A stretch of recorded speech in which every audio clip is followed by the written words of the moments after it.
DJI is finally stepping into the 360 camera market with the Osmo 360.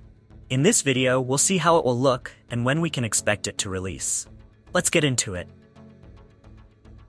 The first leak about it is this screen from the camera's UI. It's usually the first thing that gets leaked. It happened even with the Action 5 Pro this summer.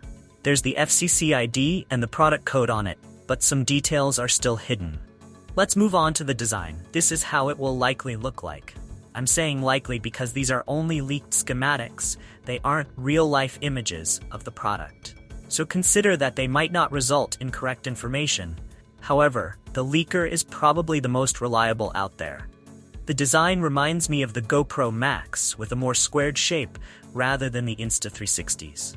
Some people tried to make a concept based on that design, and this is how it could look.